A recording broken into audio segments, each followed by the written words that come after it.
Still asking airlines for favors? What if I told you that in 2025, you don't have to ask. You just have to know the rules. You're here for travel secrets, and I'm not going to give you wishful thinking. I'm going to give you 10 real, practical strategies backed by actual DOT and TSA policies. Over the next few minutes, you're going to learn the quiet sentence that can protect your mobility aid, how onboard help for things like using the lavatory is now a trained and required duty, and the one huge financial blind spot that can absolutely wreck an international trip. Make sure you stay with me to the end, because I'm also going to cover how to lock in a discount most people miss, and a simple phrase that can completely flip the power dynamic at the check-in counter. Let's get started. This first one is critical. For anyone who travels with a mobility aid, that moment of watching it disappear down the jet bridge is terrifying. We've all heard the horror stories, but one single sentence at check-in can turn a fragile, "we'll try our best" promise into a legal obligation. Here's what's changed. A 2025 Department of Transportation, or DOT, rule has moved wheelchair handling out of the courtesy bucket and into mandatory practice. This isn't just a memo. It means annual, hands-on training for everyone who might touch your chair. And that includes the employees you never see, the contracted ramp crews, the gate agents, and the baggage teams. They are now specifically trained to handle power chairs, how to properly detach batteries, how to protect sensitive controls and joysticks, and how to document the custody of your chair from the jet bridge to the cargo hold and all the way back. When you specifically name the rule, you're signaling to them that you know your rights. The airline must treat your device like the essential medical equipment it is, not just another piece of oversized luggage. It used to be that airlines could wave off damage as an unfortunate accident. Not anymore. With strengthened oversight under federal regulations, specifically 14 CFR Part 382, the penalties and corrective action plans for airlines are real. That paper trail suddenly matters. The DOT has been issuing record fines for wheelchair mishandling, and the bar for service is higher. The standard is now safe and dignified assistance. That's not just a nice slogan, it's the legal standard. What does that mean for you? It means proper loading, padding if necessary, and vertical positioning if your chair requires it. It also means they must return your device to you at the aircraft door whenever feasible, not just send it down to the baggage carousel by default. Safe and dignified also covers the human side. Staff have to be trained to communicate with you before they move you, to use correct lifting techniques if they're helping you transfer, and to offer alternatives if your chair can't fit the cargo door without some disassembly. This gives you the power to ask specific questions. Before they take it, ask, how will you be securing the joystick? Where will you place the cushion? Who is the employee signing off on its gate return? Asking specific questions forces them to follow a specific procedure. I also strongly recommend you take out your phone and take several photos of your chair from all angles, right there at the jet bridge. Get the gate agent in the shot if you can. This creates a time-stamped visual record before it left your site. So, here's the phrase you want to use. At the counter or at the gate, say this calmly and confidently. Under DOT Part 382, I'm requesting safe and dignified assistance and documented handling of my mobility device. Please tag this as a priority mobility aid and note in the record that I require a gate return. Keeping that rights-based professional tone is key. The support you lock in right here at the counter can and should follow you all the way to your seat. This next one is for anyone who travels with a senior, or is a senior who needs a little help navigating the chaos of an airport. You can get a non-flying helper all the way through security and to the gate without buying them a second ticket. It's called a non-passenger escort pass, or just a gate pass. Major US airlines issue them, but they don't advertise it. It's not front and center on the website, and agents will rarely suggest it. Policies can vary a bit by airport and even the time of day, so the exact words you use really matter. Here's how you do it, step by step. At the airline's ticket counter, you can't do this at a kiosk. First, you both need to arrive at the counter together. Second, present the senior's itinerary or boarding pass. Third, the companion must hand over their own valid, unexpired government photo ID, like a driver's license or passport. Then, you make the specific ask. I am escorting an elderly passenger to their gate. I need a non-passenger escort pass. Here is my ID and their itinerary. If the agent hesitates, you can politely restate the request and briefly explain the need for assistance through the security checkpoint and to the departure gate. Maybe it's for mobility or cognitive assistance, or just to reduce anxiety. Once they issue the pass, the companion can go through the TSA checkpoint just like any other ticketed passenger. You're subject to all the same screening rules, so don't try to bring liquids or anything prohibited. Now, you need to know the limits. This works beautifully for domestic departures. For domestic arrivals, you can often get a pass to meet the traveler right as they deplane, but it's always at the discretion of the airline and local airport security. You'd still request it at the ticket counter before their flight lands. For international arrivals, this pass generally doesn't work. You cannot enter the secure customs and immigration area. Also, be sure to build in a little extra time. TSA requires a valid ID for the companion, and some airports might cap how many passes they issue during super peak hours. Or it might require a supervisor's approval, which can take a few extra minutes. Here's a pro tip. You can stack this service. While you're at the counter getting the gate pass, you can also request wheelchair assistance on the same reservation. This creates a clear, documented plan from the curb all the way to the aircraft seat. It puts multiple teams on notice that help is expected, making the whole process much, much smoother. All right, you've made it through security, you're on the plane. But for many, the toughest part of the journey is what happens mid-flight, especially on a long trip. What if you need to use the lavatory? Here's the new reality.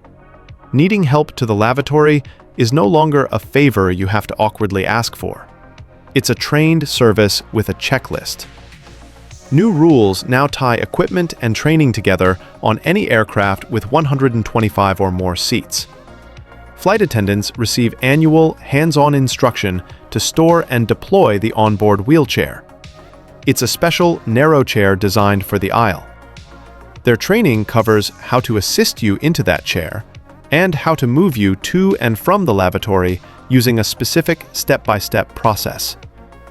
That training is centered on safe and dignified assistance, so you shouldn't be lifted haphazardly or be told the crew isn't allowed to help.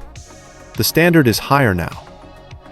Airlines must carry a compliant onboard wheelchair on these qualifying aircraft, and the crew must know where it's stowed and how to use it.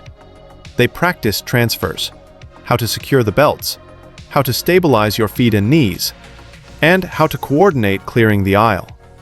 You should expect a planned, professional movement, not an improvised, stressful lift. A compliant onboard chair has to include support handles, restraints, and a locking or stabilizing system so it doesn't roll mid-aisle while you're transferring.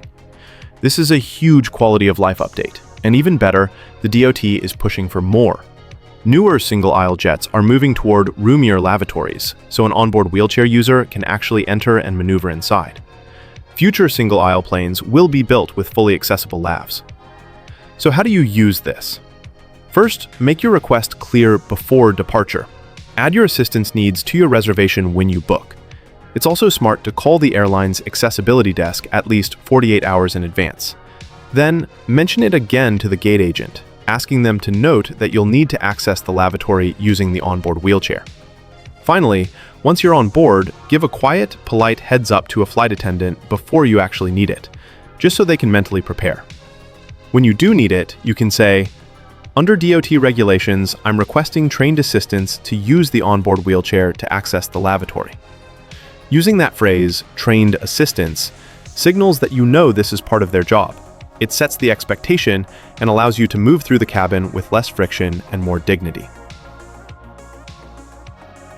This next one is a quiet signal that can get you faster, more patient help, without you ever having to explain your medical history to a crowd of strangers. It's called the Hidden Disabilities Sunflower Lanyard. You've probably seen them, a simple green lanyard with a sunflower pattern. It's a discreet, voluntary signal that many major airports now train their staff to recognize. It's designed for non-visible needs, things like anxiety, memory issues, cognitive decline, autism, hearing loss, or processing delays. These are conditions that don't require a wheelchair, but mean that the stress and rush of an airport can be overwhelming. When you wear this lanyard, trained staff at check-in, security, and the gate know to just slow down. They'll be more patient, they might repeat instructions more clearly, offer you better directions, or call for meet and assist support. It's brilliant because you keep your privacy while getting practical help. Without a visible cue like a wheelchair, help can be slow or inconsistent. Agents aren't mind readers. In a noisy, crowded terminal, it's easy to be overlooked, rushed, or pushed into a line you can't manage. The lanyard helps fix that by making your need for a little more grace and time legible at a single glance. Getting one is simple. You can order one from the Hidden Disabilities Sunflower Program's official website. Give yourself enough mailing time, maybe 2 weeks, just to be safe. You can also pick one up for free at many participating airports. Service desks or accessibility counters inside the terminal often stock them. Major hubs like Dallas-Fort Worth, Atlanta, ATL, and Seattle, SEATAC, are all big participants. But you should always check your specific airport's website before you fly. Look for accessibility or sunflower lanyard to find the current pickup locations and rules, since every airport is different. The staff training is what makes this work. They're taught to recognize the sunflower and respond with patience, maybe give you extra time at the screening belt so you don't feel rushed, and use clearer communication. The feedback from travelers who use it is overwhelmingly positive. It just lowers the stress level of the whole experience, especially during tight connections or loud, chaotic boarding calls. You can layer this too. Order the lanyard ahead of time, wear it from the curb to the gate, and if you also arranged for meet and assist support, it just reinforces that need at every single touch point. Pairing with the lanyard, here's another fantastic tool for keeping your privacy.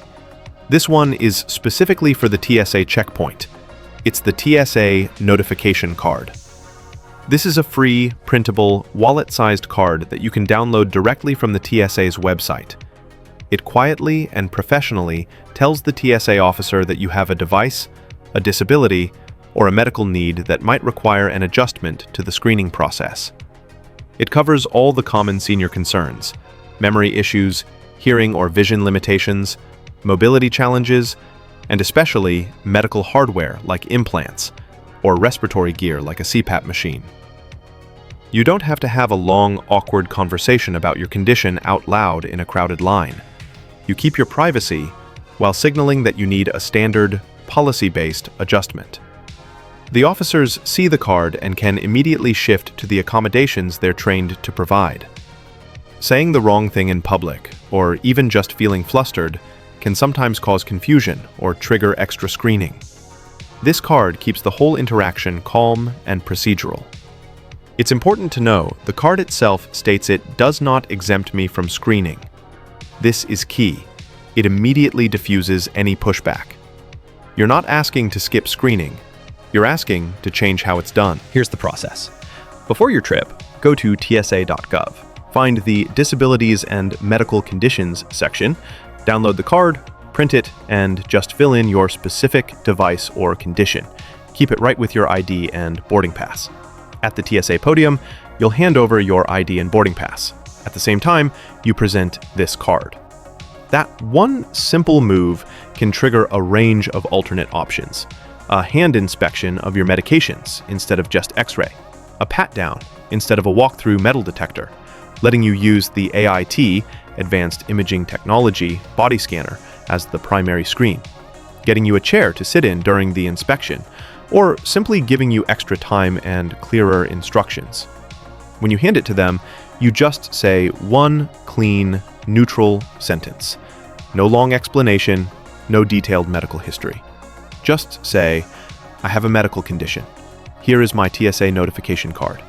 I'd like to request an alternate screening per TSA policy." This simple tool, provided by the TSA itself, puts you in control of the screening process. And for anyone with a pacemaker, that card sets you up perfectly for this next tip. If you have a pacemaker or an implanted defibrillator, the security checkpoint can be a major source of anxiety. But here's the secret. You pick the screening method, not the scanner. Even though many guides and signs say the walk-through metal detector is generally safe, TSA policy explicitly lets you opt out. You have the right to choose the AIT body scanner, that's the one where you stand with your hands up, or a simple pat-down instead. That choice is your right. At the checkpoint, TSA policy wins over a flustered officer trying to rush the line. You can avoid a whole debate by simply asking for the option that TSA already offers. The slowdowns and stress usually happen because of mixed messages. One officer might wave you to the metal detector. A sign says implants are fine, but your doctor told you to avoid them.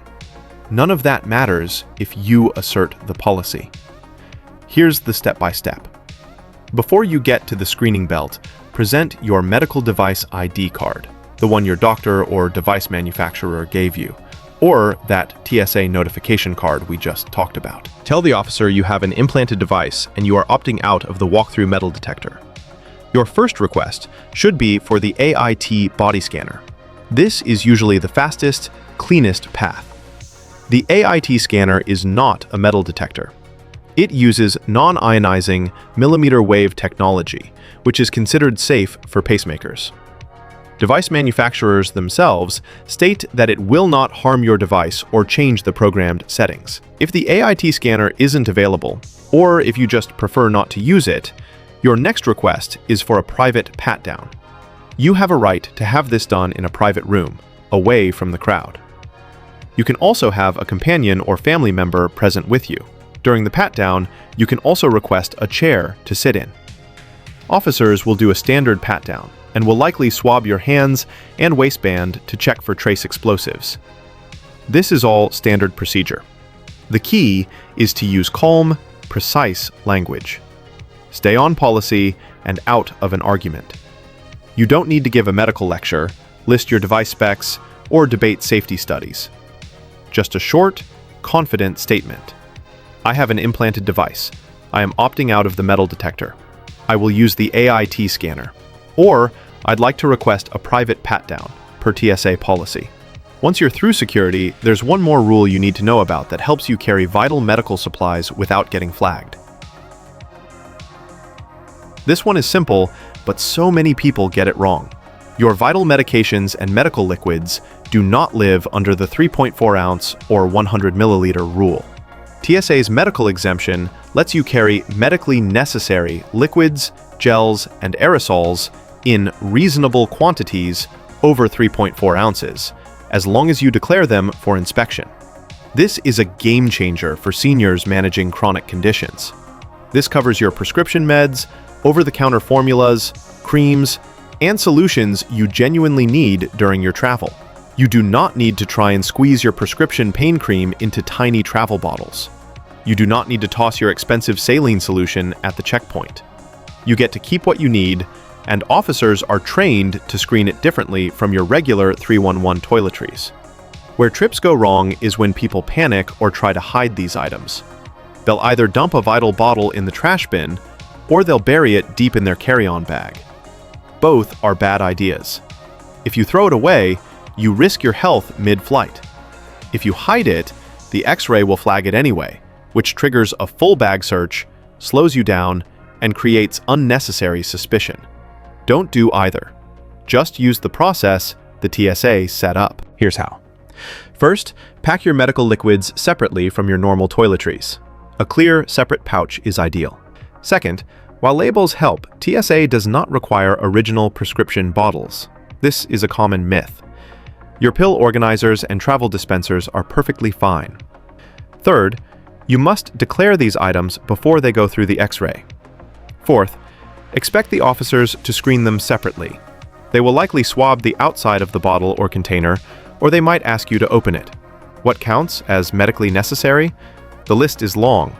Liquid nutrition shakes like Ensure, electrolyte drinks, saline solution, wound wash, contact lens solution, cough syrup, insulin and all of its supplies, distilled water for a CPAP machine, and even gel packs or ice packs to keep your meds cold. A person with diabetes can carry juice boxes. A traveler with arthritis can bring their full-size tube of prescription cream. These items must stay with you in your carry-on, not in your checked bag, so you can access them when you need them. To save time, set up your tray for success. Place your medical liquids, gel packs, and any devices, like a CPAP, in their own bin. Keep your normal 311 toiletry bag separate in another bin. Then, as you place the bin on the belt, just say one clean sentence to the officer. These are medically necessary liquids. I'm declaring them for a separate screening. That's it. No panic, no problems. Now that we've handled the airport, let's talk about the single biggest risk that isn't at security. It's what happens when you land overseas. This is, without a doubt, the most expensive mistake a senior traveler can make. Your red, white, and blue Medicare card is essentially useless the moment you leave the United States. The U.S. State Department is incredibly blunt about this. Their official guidance says, U.S. Medicare and Medicaid do not pay for medical care outside the United States. That means hospital bills, clinic visits, prescriptions you pick up, and God forbid, medical evacuations. All of it lands directly on you. Many travelers assume there's an emergency loophole, that Medicare must turn on if it's a true life-threatening emergency. It does not. Whether you're on a cruise ship, even one that left from a U.S. port, on a guided tour in Europe, or just staying with family in Mexico or Canada, the rule holds. The rare exceptions are so narrow they almost don't apply to typical vacations. They might include a case where you're physically in the US, but a foreign hospital in Canada or Mexico is closer. Or a true emergency that happens while you're driving directly through Canada to or from Alaska. That's it. That doesn't help you on a European river cruise, at a Caribbean resort, or on a trip to Asia.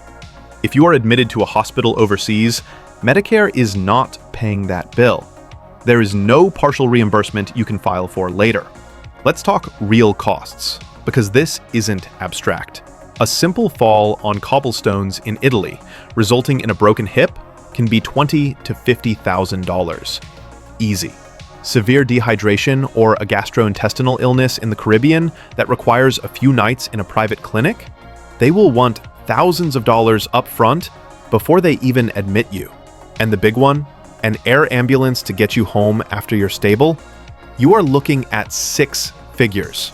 It's not rare. None of that runs through your Medicare card. You will be the one paying, either with a credit card or by wiring your savings, until you can produce a separate, valid insurance policy. This is not a small misunderstanding.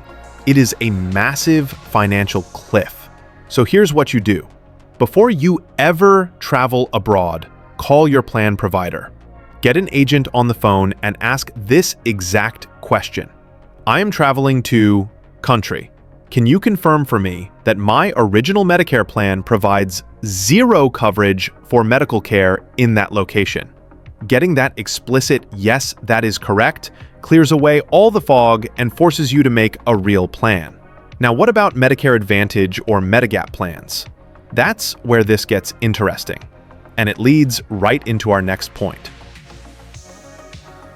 This is how you properly close that massive coverage gap we just talked about.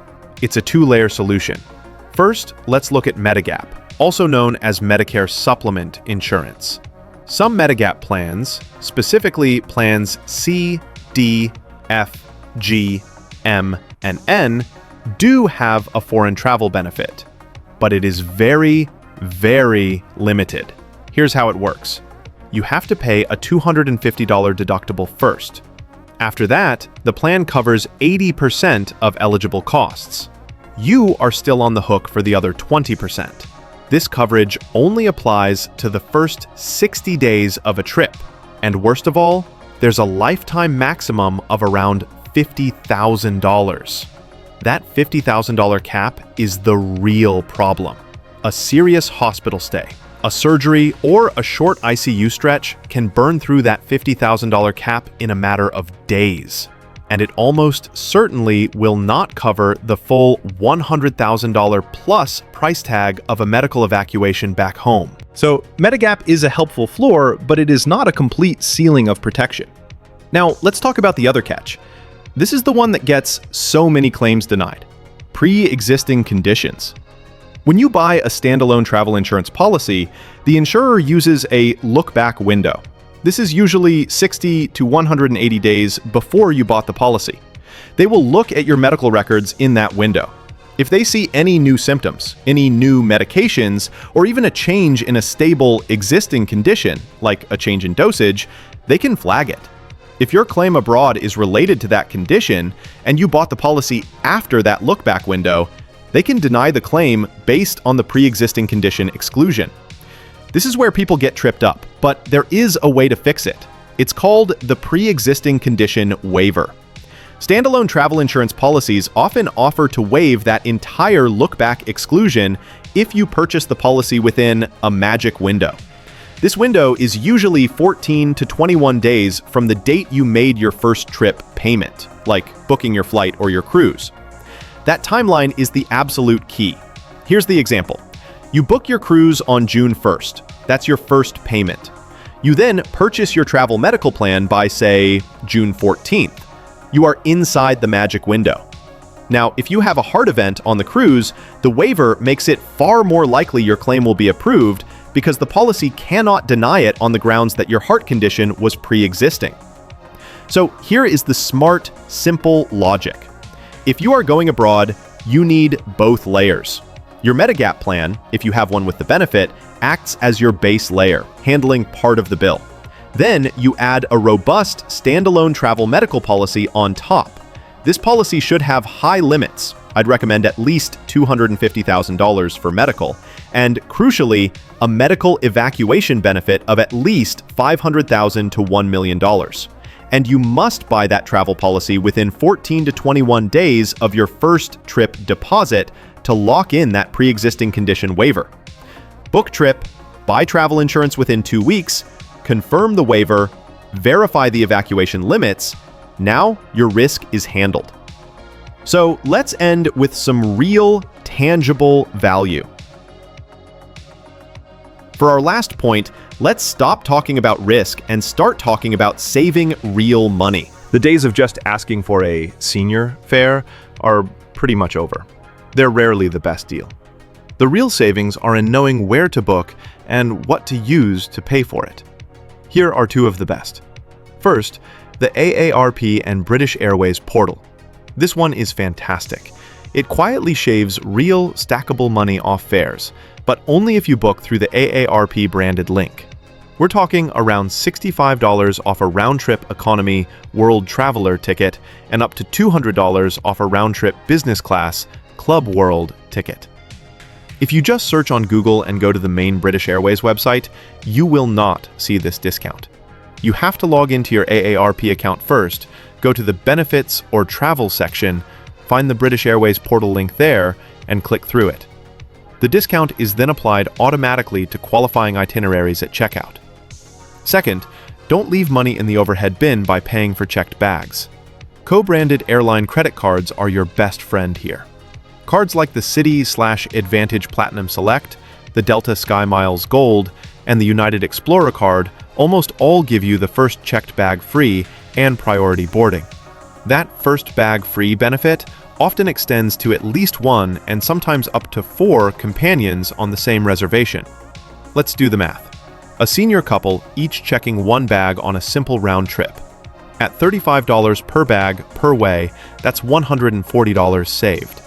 The annual fee for a card like the Citi Advantage Platinum is typically around $99. You have paid back the fee and still put $41 back in your pocket on your very first trip. And don't underestimate that priority boarding perk. It solves the stampede to get on the plane. You board earlier, you can actually find overhead bin space right above your seat, and you can get settled without stress. This perk is automatic. It's tied to the card, not to a medical declaration, which keeps the whole experience low-key and dignified. If you're planning a big trip, apply for the card 6 to 8 weeks before you fly. That gives it time to arrive in the mail, for the benefit to post to your frequent flyer account, and for your reservation to reflect it at check-in. You can stack these for maximum value. Book your flight through the AARP BA portal to get the cash discount, then pay for it with your co-branded airline card to lock in the free bag and early boarding. That's upfront savings, fewer fees at the airport, and a calmer boarding process, all in one move. The playbook for senior travel has truly shifted. It's no longer about asking for favors and hoping for the best. It's about confidently enforcing the standards that now exist across your entire trip, from wheelchair handling at the curb, to trained assistance on board, to your rights at the TSA checkpoint, and finally, to being fully covered financially anywhere in the world. Use the specific phrases you learned today. They are designed to trigger compliance, create a paper trail, and keep you in control from curb to cabin. That is how you travel with confidence in 2025. So here's your move. Save this video. Share it with the traveler in your life. And on your next flight, use these exact lines to flip the script. Because knowing your rights and planning ahead will beat blind luck every single time.